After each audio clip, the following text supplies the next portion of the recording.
So come check out their pizza and wine bar or get a treat from the bakery made fresh daily. Plus, you can still do online ordering and takeout along with gift cards. Just go to cafelatte.com and choose from their ever-changing selection of award-winning salads, sandwiches, and soups. Cafe Latte is located off Victoria and Grand and online at cafelatte.com. Hello, this is Ellie Krug with Ellie 2.0 Radio. Now my show will be on Saturdays from 10 to 11 and replayed on Sundays from 1 to 2. You will get to the best of Ellie 2.0 with talking about idealism, with guests who come in and who are idealistic, who are trying to change the world, and you will get me, Super Idealist. Tune in. We can't wait to hear from you, and you'll hear from me Saturdays from 10 to 11. With a look at your AM 950 weather, I'm Patrick Lilia. An excessive heat warning is in effect. Clear tonight with a low of 79, then more hot and humid conditions Wednesday with a high of 97. Latunji's Palette is a social enterprise business built with purpose and fortified with love. Discover the best peach cobbler in the world at Latunji's Palette, 1400 Park Avenue South in Minneapolis. Visit the website at latunjispalette.com. Portions of the following program may be pre-recorded. The views expressed and the opinions given by the individual host, guest, random reptoid, or chupacabra may not necessarily reflect those of AM 950 Radio, its affiliates, or its sponsors. Now, it's time to step into the unknown.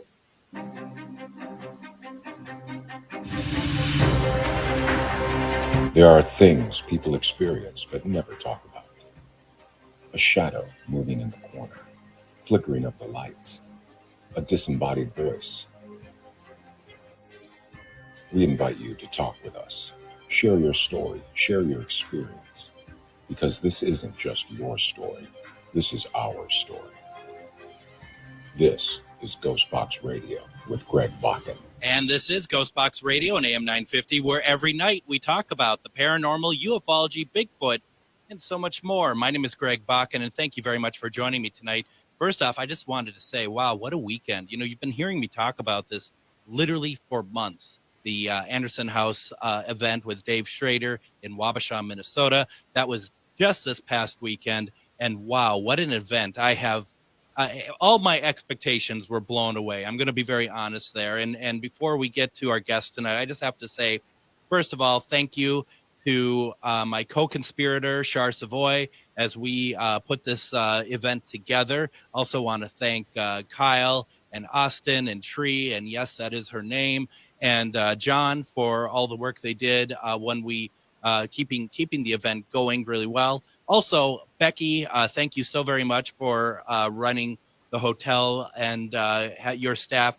The people there are wonderful. They worked very hard to keep everything moving, and I really do appreciate that. And of course, to Dave Schrader, really what a fantastic guest for a convention, for an event. And we actually are going to be playing this Thursday a episode we recorded this last Saturday at the Anderson House in front of a live audience. About 40 people were there, and they had questions for Dave. And we asked all sorts of questions, and really, it's very enjoyable. We're going to run that on Thursday, so definitely check that out. That's going to be a lot of fun. You know, this is something that I'm really excited to be able to talk about tonight. It's a film that I think we've all have seen. What we know about it, I have a feeling, varies from person to person. I've seen it mocked many times. I didn't even know that the film had a name. There's a lot about the film I didn't know, and that is the famous Patterson-Gimlin Bigfoot footage taken in 1967 of this creature walking bipedal across the screen. It's, you know, I mean, I just remember images of this from watching, like, In Search Of, you know, that sort of thing. Very exciting, very cool, but didn't know a whole lot more about it than that. And I know that I'm a little behind the times here, but I also I found out that work had been done to enhance it, to make it better, to maybe get some more information from the images on the screen. And that's what we're going to talk about tonight. I have MK Davis with me tonight, who has been working on this for, I think, a couple years now. MK, how are you today? Oh, I'm fine. Thank you for having me on. No, thank you very much for coming on. I mean, this is one of those things that, to me, this is new information because I live in a cave, a little cave, I think. But you've been working on this for a while, haven't you? Yeah, more like about 25 years. Oh, that's all. Okay. Well, better late than never for me is what I'm thinking. For those who know about the film but don't know about the film, if you don't mind me, if you get what I mean, can you tell us about the Patterson-Gimlin film, please, as far as its origin? Yeah, it was taken in Northern California, Del Norte County, in an area called the Bluff Creek Drainage. It was taken. There were two men involved in the taking of the film. I tend to call it the Patterson film because the Mr. Gimlin didn't touch the camera. Sure. And in general rule, it gets the person who actually takes the camera that gets the name on it. Mm-hmm. But nevertheless, it's to each his own. Yeah. You'll find out when you talk to me that I look at it sort of matter of factly. I'm not a folklorist or anything like that. I look strictly at the film itself to see what's on it, and if I can help the film garner details out of the film that would tell us one way or another if it's real or if it's not real. Just the facts. Now, when you got into all of this, did you have, and maybe you still, I don't know where you stand in terms of your belief into the creature in general. When you started working on the film in terms of trying to dissect it a little bit more, did you have any sort of preconceived notions of what you thought that was captured? Not really. I felt like if that it's kind of a general rule. I'm an astrophotographer. Mm-hmm. I take space photos, and when I got into this, it's because I saw a couple of really good frames from the original master that were so superior to anything that I had ever seen on television or in the theaters when it made a theater run. Mm-hmm. That I felt like that if you could improve it just 1%, the general rule is that you'll see 10 new things. Mm-hmm. And I felt like that the film might tell its own story. Sure. If you could improve it. And when I say improve it, I mean some of the lens defects can be improved on. Chromatic aberration, where it doesn't focus. Inexpensive lenses tend not to focus all the colors to one point. And you can actually use filtration and sharpen that up a good bit. And then bring everything to center with some stabilization. Your mind and your eyes work together to watch it, and it's hard to concentrate on more than one plane of movement at the same time. So you got the up and down motion of the camera. You got the background coming by right to left, and then you got the subject. And so what I did was to create stabilization where the subject is in the center and stays in the center. And you only have the motion of the subject as it swings its arms and moves its legs. Yeah, that's something that I was watching a video that you put out about 2 years ago, and I want to get into that in a second. But I wanted to ask, what did you use as your master to do the work that you've done on it? It's taken me quite a few years. I've made inquiries and traveled to Oregon, Washington State, California. I've had people from Canada send me the images from the film that were closer to the master. Mm-hmm. And as I began to collect these, I could take those images, and once you get to a certain level of quality, you can turn a good picture into a great picture. Sure. If you have the knowledge to do so and the equipment. So, go ahead. Was the original film shot in 16 mil? Yeah, 16 millimeter. Okay, and I thought, did I read correctly, like 18 frames per second or something along those lines? It wasn't 18. It was slower than that. Was it slower than that? Yeah, it was probably just shy of 16 Okay. frames per second. Okay. Does the original film still exist? It does. I read some material on it, and it said that it was in a vault, and it had never been projected. Wherever it is, whoever has it in that vault has a real treasure. They do, and it's very interesting because I mean, you could imagine, because I'm not quite sure. You're going off of imagery. You're going off of, I'm presuming, then video files, right? Opposed to a fresh, obviously not a fresh scan, which would be really interesting. Oh, I have some fresh scans also. I visited with Ms. Patterson. Okay. Roger Patterson's widow. Right. And she had some transparencies that were taken right off the original. And she allowed me to scan. I went to a photo house there in Yakima, Washington, and she allowed me to scan those. And then I have some others that were intended for publication, that they were internegatives were made, and paper Cibachrome prints made. And I have quite a few of those.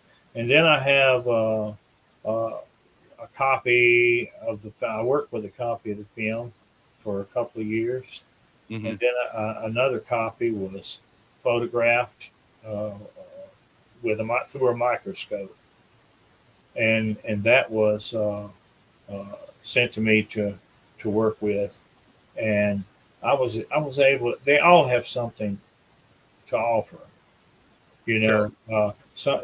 Some may seem clear, but it may the color may not be quite as good, or one may be more, the color better, but just that type of thing.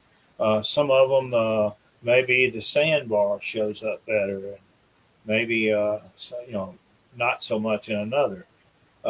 It's when you break something down forensically, it's not just entertainment. You're looking for details. So you start to collect all of the images that you can get. If you get a paper image from 1967, it's probably going to be yellowed. The paper will turn it yellow color. Right. And so you're going to have to correct for that to get it back to its vibrant color. And if you get some of the other, the transmission images, the film, it tends to turn reddish. The plastic, the color, that dyes are okay, but the actual plastic will turn color. So you have to try to correct for that, and then you're trying to produce something that's really that will stand out. And I think a good photographic term would be to pop. To really see all the details. I was really surprised when I first stabilized it. I filtered it to get chromatic aberration corrected. And so I saved the images in black and white. So when I put them in an animator, it was 2 or 3 o'clock in the morning, and I hit preview, and I was shocked myself at just what I was seeing on that film. When you hold that subject steady, you see the minutia. You see the clavicle under the skin move up and down, and things like that. Things that you recognize from everyday life. That these were biomechanics, not a suit. So I was prepared for if I saw a zipper, that would be fine with me. But that has not been the case. The face, her face, which for those who don't know, that creature is female, and if I'm not mistaken, she's been named Patty, right? Well, I mean, it just that name. That's what they stuck, yeah. But seeing her face in your video, and we're going to go to break in a couple minutes here, but seeing her face in the video just really, to me, was an immediate, like, there is no way. I know you looked at everything else to do with her movement and the muscle structure and stuff, but her face, to me, was like, this is no mask. This is no suit. This was absolutely an eye-opener for me, looking at that. Yeah, well, me too. I mean, it's just incredible. I mean, and just the look on her face, looking back at the camera, and it's mesmerizing. Even watching her walk, and watching her just seeing the movement and looking to see if I could find anything. I mean, I don't know anything about this stuff, but anything that I could see that'd be like, oh, well, that you can explain this away and that away. And that's pretty incredible. Well, there's been some recent progress when it comes to her face. There was a gentleman from Oklahoma by the name of Todd Gatewood, who got in touch with me, and he said he had some processes that he wanted to try, and I had the single best image from the film, and I sent that to him to let him try it out. And when he got through, I was just mesmerized by it. The face, even you could see individual hairs on her head. Yeah. The eyeball, you could see the cornea in there, and all kinds of details like that. It was just incredible. And the face, when you see that face, it just it kind of grips your heart. It does. Now Todd is watching tonight. Hi, Okay, Todd. good. Nice to watch you. Let's do this though. Let's go ahead, and we're going to take our first break. What we're going to do, we have so much to talk about. If you have questions about anything that MK Davis is talking about, this is so fascinating, and it's really cool to break this down. We're talking about the Patterson Gimlin film. You're listening to Ghostbox Radio on AM 950. Reach your highest level of consciousness and well-being with MetamorphosisConnections.com. MetamorphosisConnections.com is an online directory of the best holistic and metaphysical practitioners to help you make your most informed choices. You can search MetamorphosisConnections.com for classes, events, wellness and life coaches, plus metaphysical products and shops. You can also search for a wide array of healers from all modalities, including EFT, sound healing, energy healing, light therapy, ancestral healing, shamanic healing, reflexology, past life regressions, hypnotherapy, yoga, and more. And if you're not sure where to start, the search feature on MetamorphosisConnections.com is tailored to help both those who know what they are looking for and those who are just starting. Come explore the possibilities for your higher self by visiting MetamorphosisConnections.com. Their experienced practitioners can guide both beginners and those that are already on their spiritual journey. That's MetamorphosisConnection.com, your link to direct you on your spiritual transformation. This is Robert Pilot of Native Roots Radio presents I'm Awake, weekdays at 5 p.m. On our show, you'll hear about Native issues like treaties, protecting Mother Earth, and holding our elected officials accountable. Weekly correspondents like Dr. Stately, State Senator Mary Kunesh, Robert Lilligren, and Bob Blake update us with the latest news from Turtle Island. Native issues are human issues, and human issues are Native issues. Listen weekdays at 5 p.m. or watch the show on Native Roots Radio social media accounts. Ho-wah!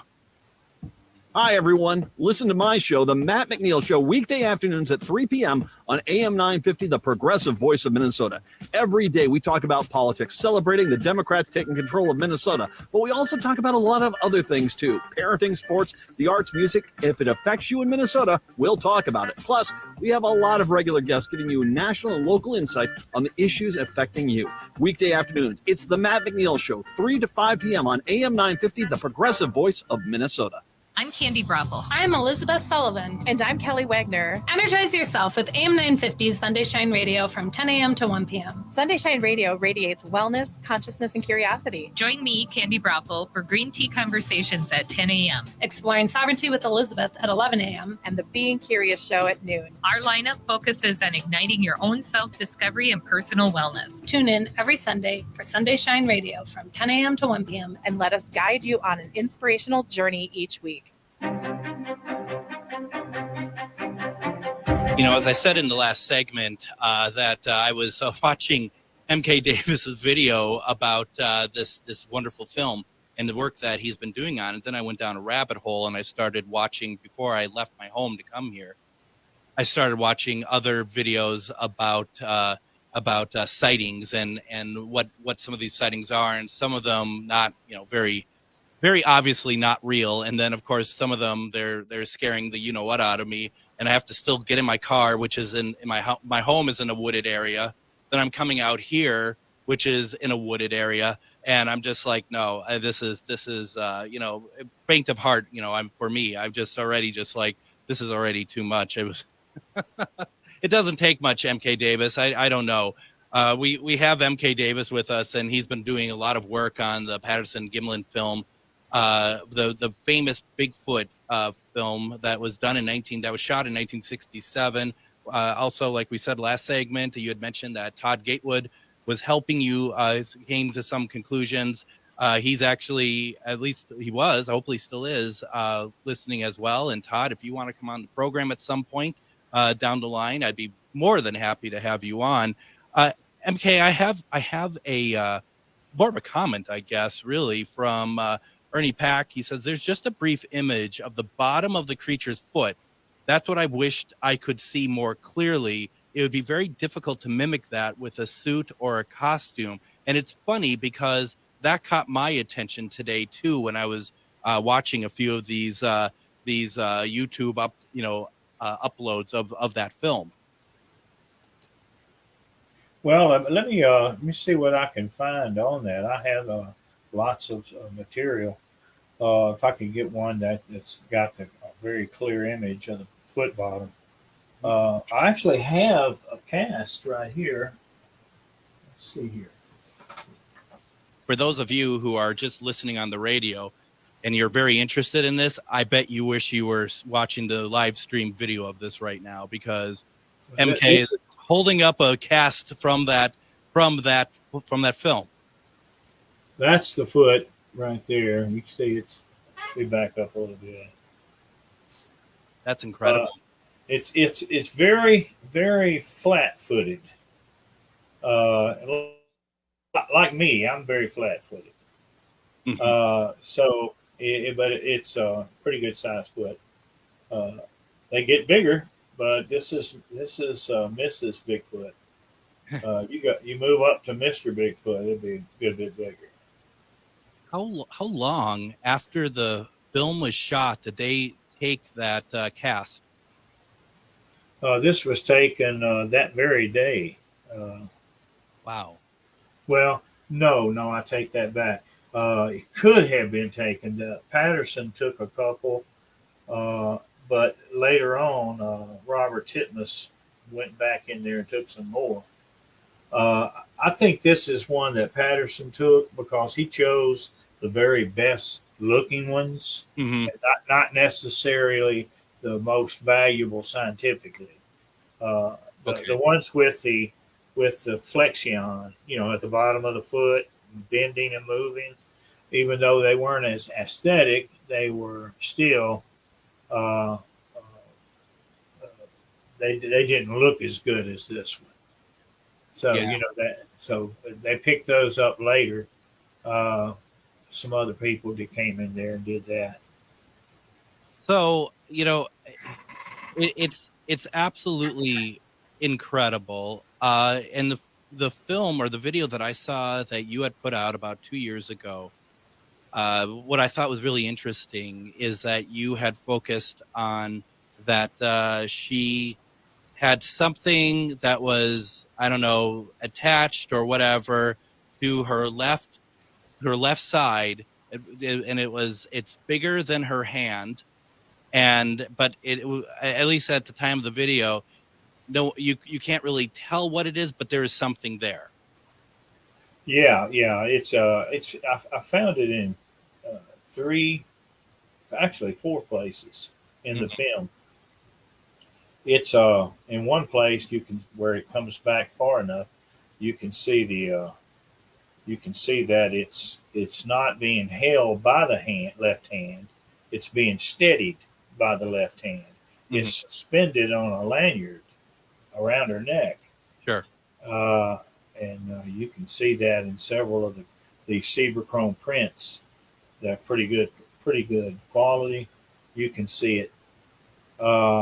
So whatever she's got there on her left side that she holds, he keeps it from swinging with her left hand. You don't have but a minute of film. So you're trying to extrapolate all you can from it. When I find something like that, I publish it. People can make of it what they want, but it's there. Yeah.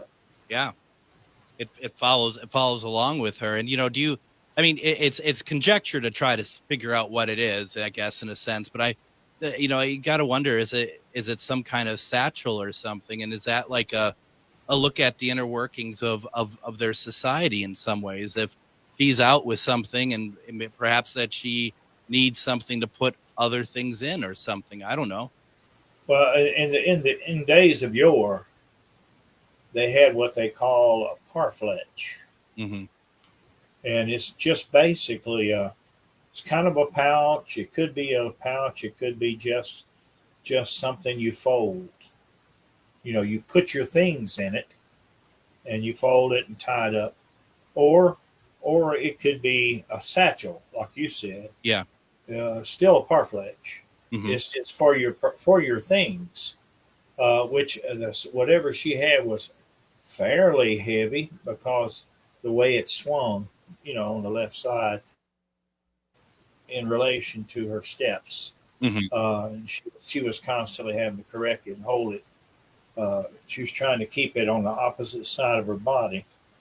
So whatever she had, she must have considered it to be something of value.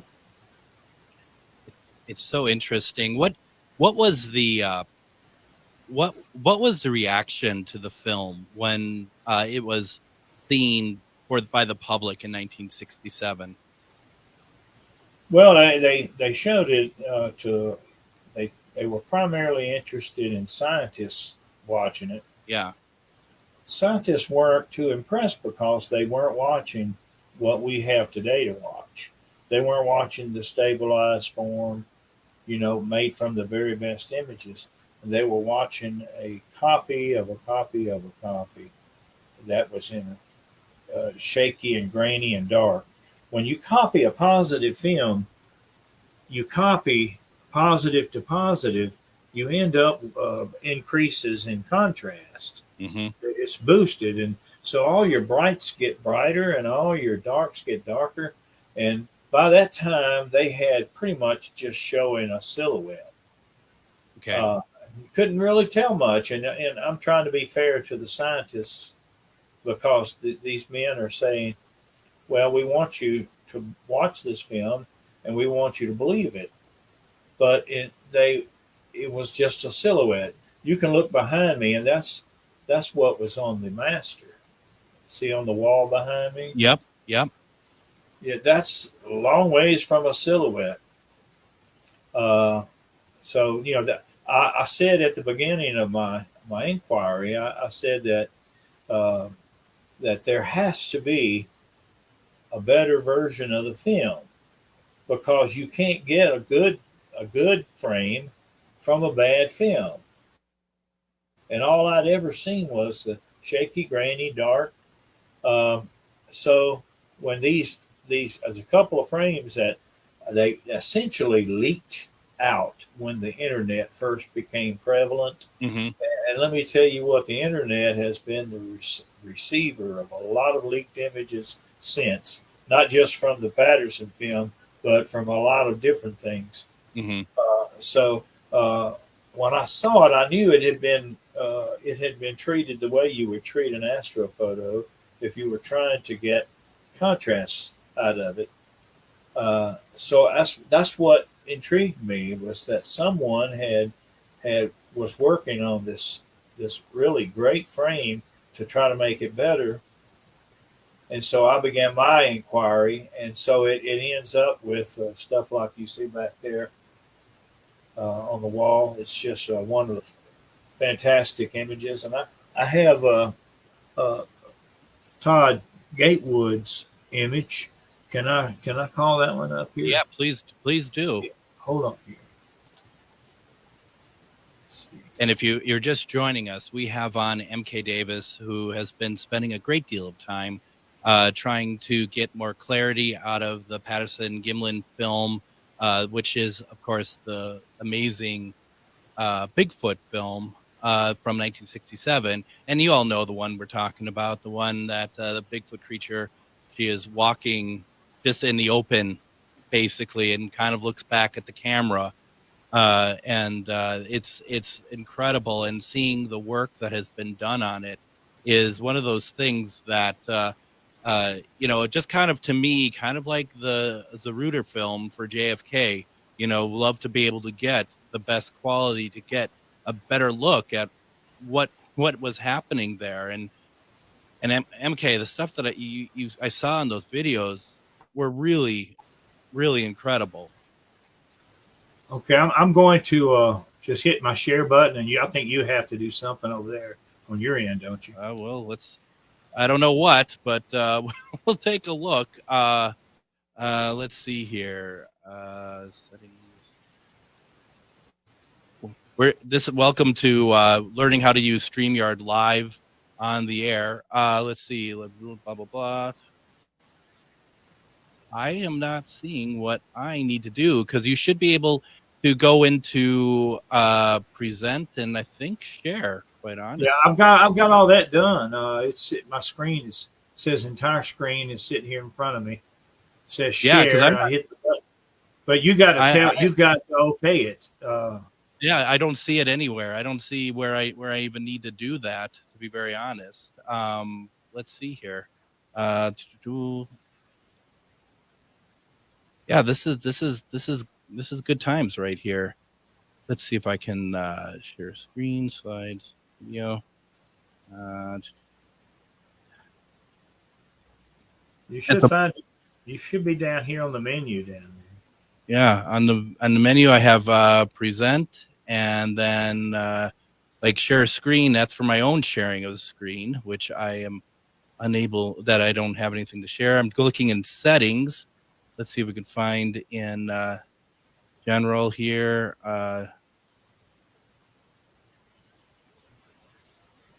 Yeah, unfortunately, I'm not seeing what I need to do on here, and I apologize for that.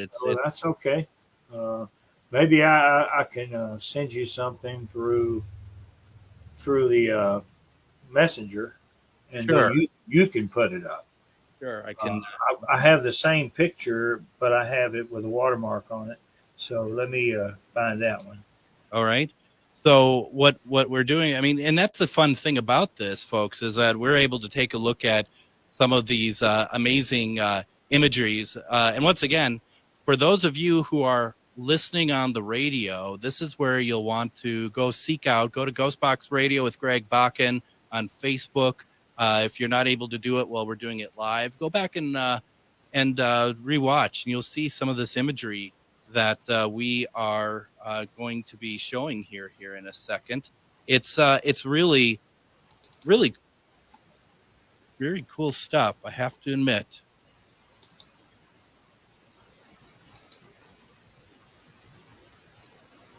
And okay, I got that. I got the watermark. Okay. All right. All right. And it'll take me a second because I need to send it to a different computer, because it's never easy, MK Davis. It's never easy just to send it to where I'm at. Okay. Oh, yeah. Look at, holy cow. That's. Now, wait till you get at that up full screen, then you'll almost choke. I mean, Yeah. it's so good. I'm going to take a quick. I'm going to send it to my station computer right now. It's going to take me just a second here, as we do it. And once again, folks, you're going to want to check this out if you're interested in this stuff. I've never seen that any more clear. So I'm going to go over here now. I got to tell you all what I'm doing step by step, because otherwise it'll just be quiet as I'm trying to figure it out. And this is really something. Let me get here.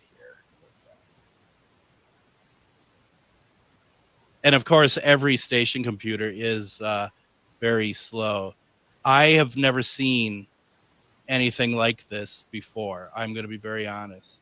Well, before Todd came along, I had neither.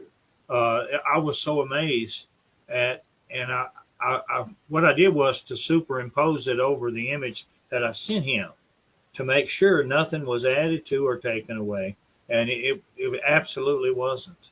Are you ready for me to share? Yeah. Here we go. We're going to be in the background because it needs to be kind of reset, but here it is. And that is from the film. That is from the film. That's just how good the original film was.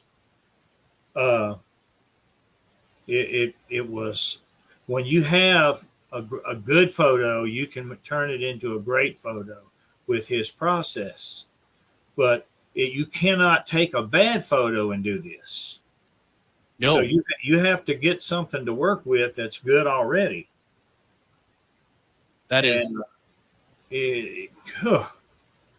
incredible looking. You could see the why don't we do this? I'm going to leave it up here for people to look at during the break. For those of you who are listening on the radio, when we come back, we'll go through very much the detail of what we're looking at here, because this is just too incredible. Let's take a break. When we come back, we're going to finish our conversation talking about this film, talking about this image that we're looking at right now of the Bigfoot that was taken in that Patterson-Gimlin film in 1967. You're listening to Ghostbox Radio on AM 950. If you own a holistic or metaphysical business and are looking to expand, then you need to be listed on metamorphosisconnections.com. It's a network where you can grow with like-minded practitioners and reach new clients. Metamorphosisconnections.com is an online directory you need to list yourself and your business. Our platform makes it easy for you to create listings of your products and services, and you can also choose to list your classes, events, and so much more. Metamorphosisconnections.com helps you create weekly and monthly promotional ads targeted towards your potential clients and promotes them for you via social media and newsletter. There are clients searching for your specialty right now. Let us help them find you. Start your listing today so you can share your own unique gifts and talents by finding the level of membership that best fits your needs. Let us help you reach your clients that are searching for what you do.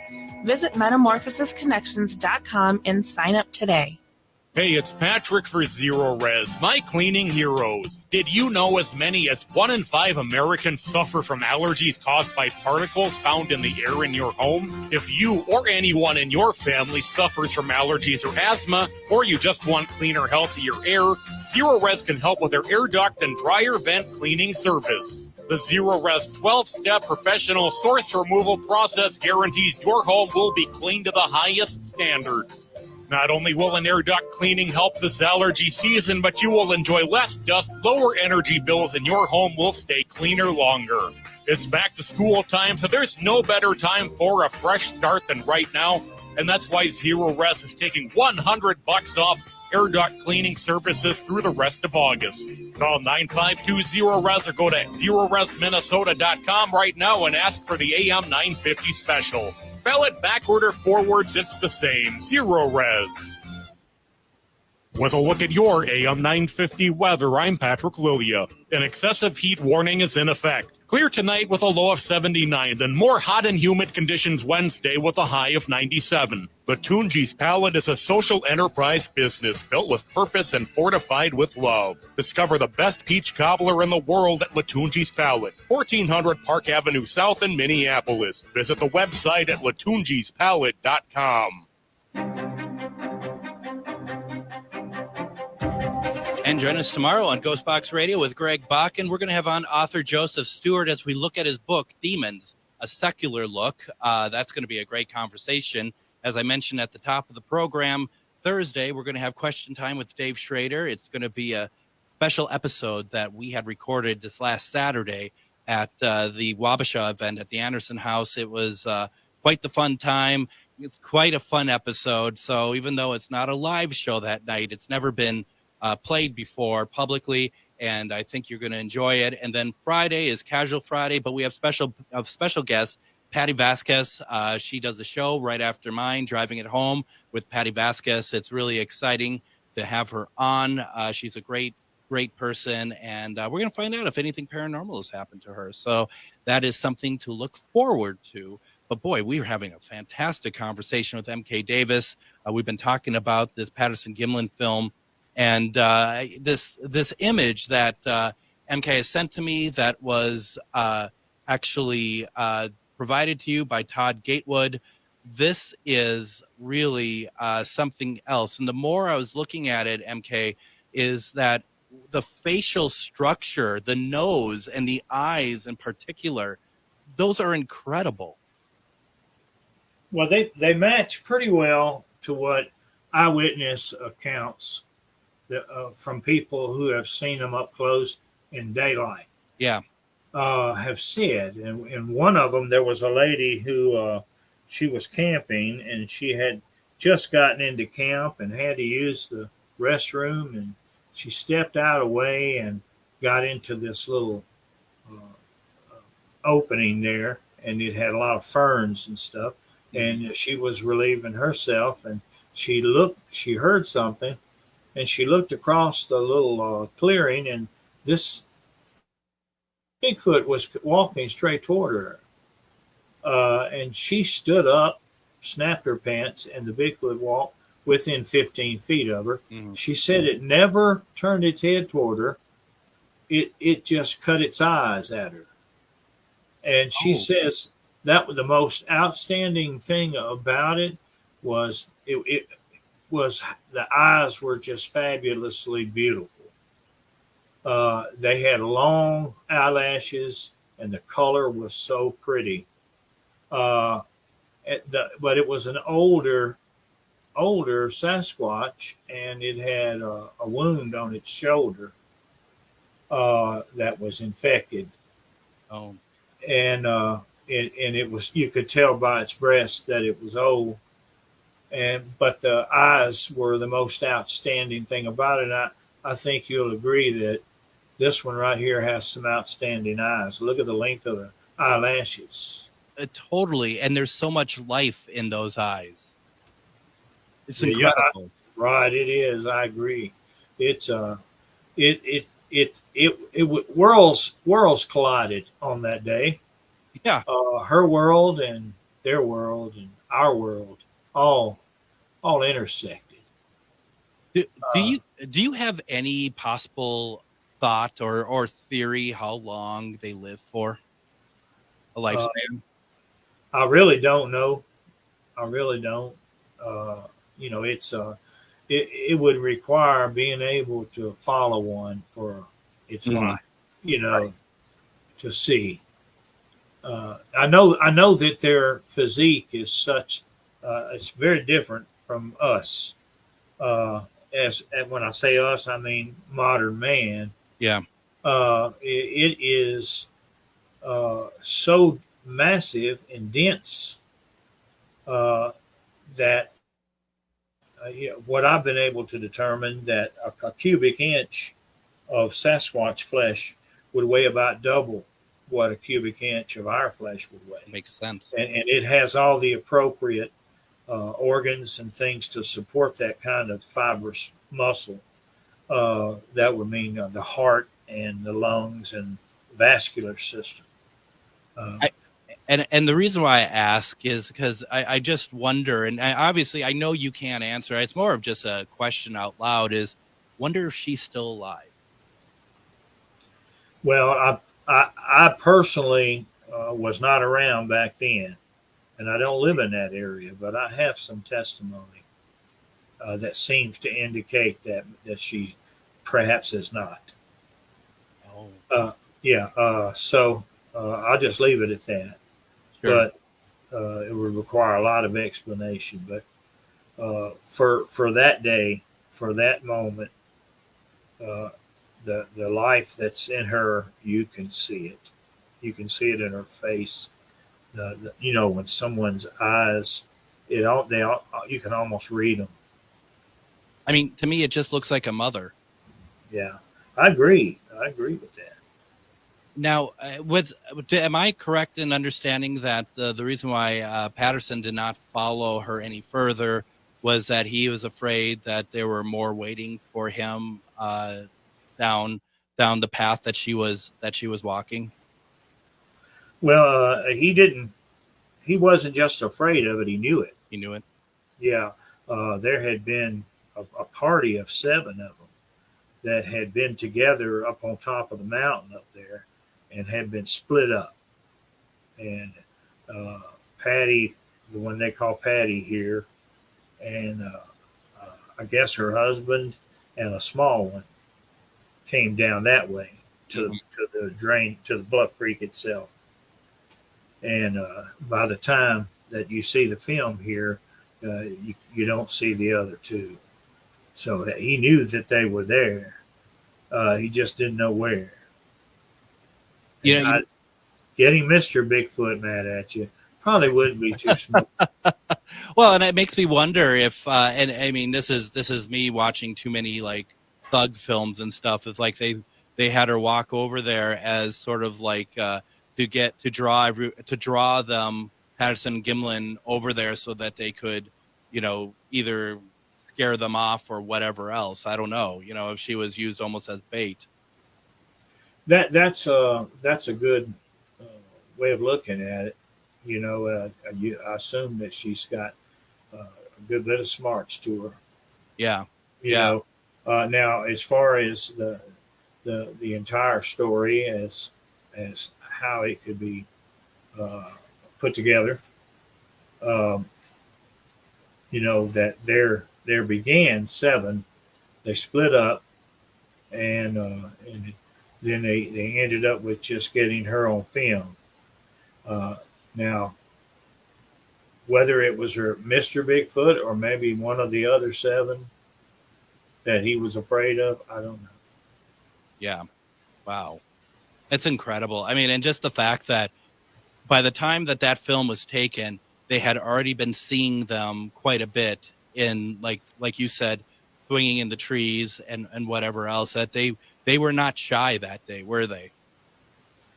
No, as far as the Bigfoot, yeah, I don't know about swinging in the trees.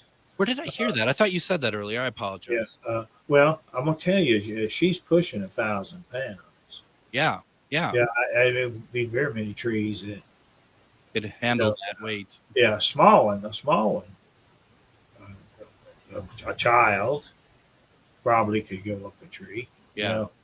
But I wouldn't think her. I think that she would be just trying to walk away. Well, and it makes sense as what you say, because like we see it. We see either the nests or the warning areas that the trees are bent, right? That they're bent into shapes and not broken a lot of times, but actually bent. And I mean, that's that sort of power that's pulling like that sort of weight that has that strength to pull them. Yeah, I've seen like a 3 or 4 inch tree just snapped off. Yeah. And then I've seen a tree darn near that size pull up by the roots. The root ball and all gone. We were, I was in the Kentucky, Indiana area, and we saw stuff I've never thought I would see in my life that was along those lines as well, with trees just being bent and turned into like a structure of some kind.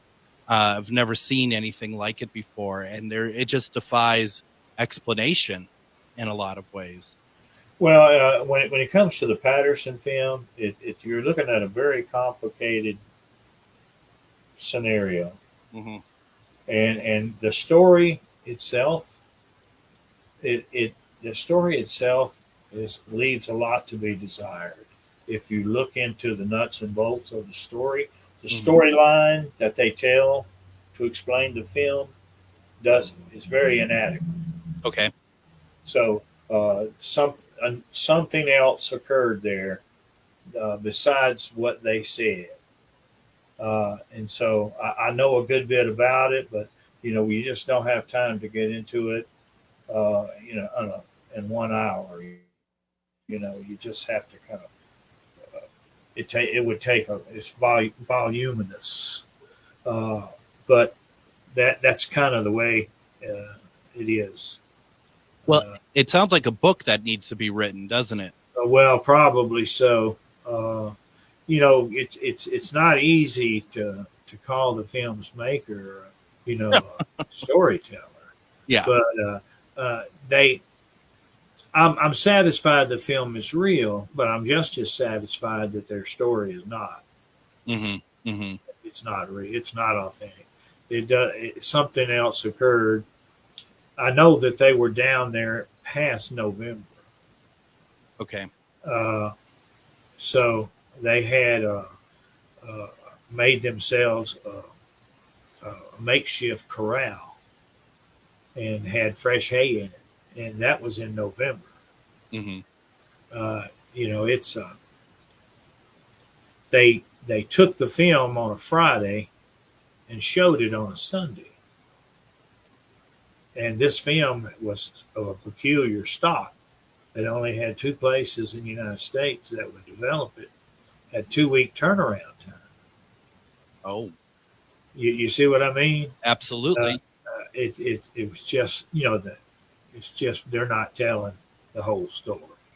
Well, and I was reading, and reading doesn't always mean facts, but I was reading that there was conversation that that film was shot in 1967, but some believed, as you're just basically saying, that there's some that believe it was shot before that.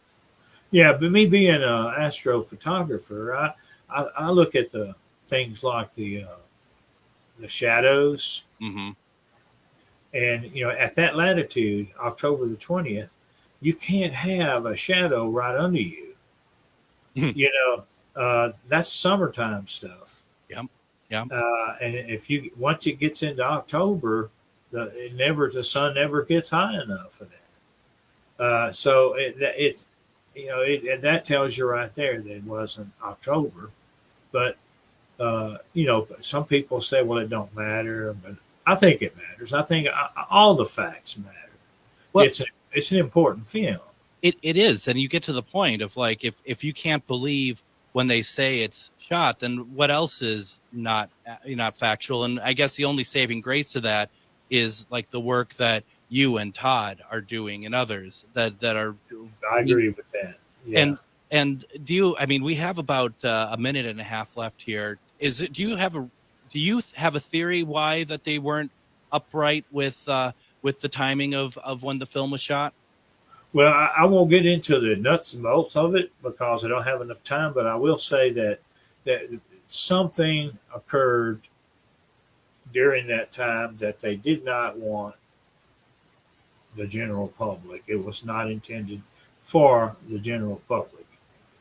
So they rather than tell the whole story as it occurred, they excused themselves, made a tailored story the film, what you see on the film is very edited. It's in 2 or 3 different sections. Yes, it is. That leads to my last question. Do you think there's more that we hadn't seen? Oh yeah. Oh wow. That's interesting. You